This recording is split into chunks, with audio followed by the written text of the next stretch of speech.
I'm not an economist, but I got the impression that big companies were rewarded by Wall Street when they moved those jobs out of the country.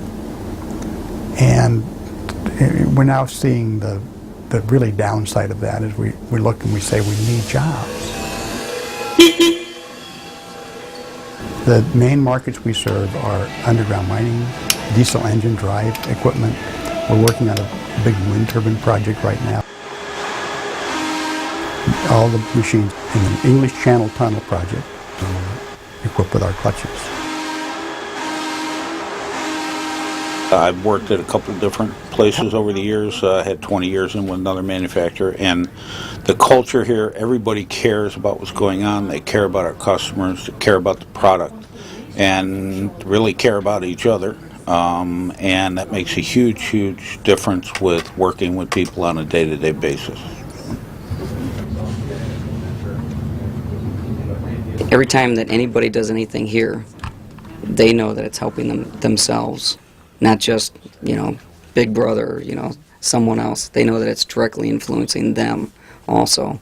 You can really just see that pride being put into every single thing they do, because they know that it's going to come back on them also, good or bad.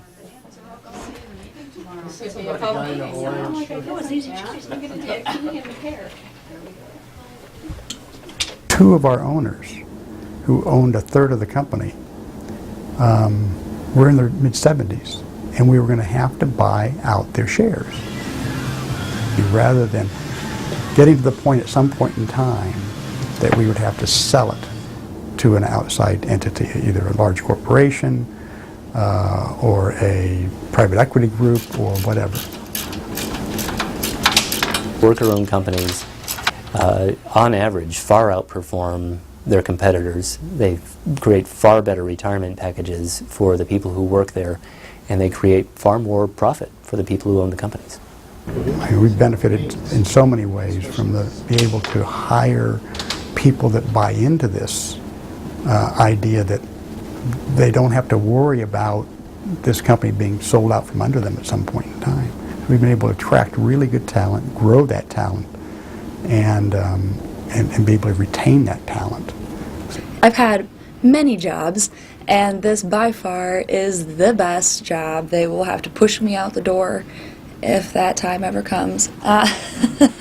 Does it a little bit differently on their side? Basically, a company listens to you. So that's very nice. They take our opinion into consideration, and they'll look at it seriously and maybe even implement it. ESOP companies do tend, on average, to be more enlightened, more involved in their management practices, more open with information, more likely to practice open book management, more likely to engage people at all levels, from how individual decisions are made in day-to-day operations of the company to finding a structured way to build employees into the governance of the organization. Most companies that do this, they think, oh, we've got an ESOP, the employees will automatically understand just how valuable it is and will buy into it. And that really doesn't happen. Implement the ECNs. I think we've got a pretty good process on how to create the ECN and how to document it. But after it goes out on the shop floor, I think it kind of falls apart there, and we can use a little bit of help. Using up an old inventory, tracking the costs and things like that. So today we have almost 100 employees, each every quarter coming up with 4 or 5 on average things they're doing. 400 or 500 things are being done every quarter in this company to make our employees better, to make our business better, to make our work areas better. It's dynamite. We know we pay a premium to buy from local sources as opposed to going overseas. But you gain a lot if you work with those people in quicker deliveries, in smaller runs, and that we can be competitive by really working with our suppliers to reduce lead times and reduce setups and reduce overall costs and be more agile.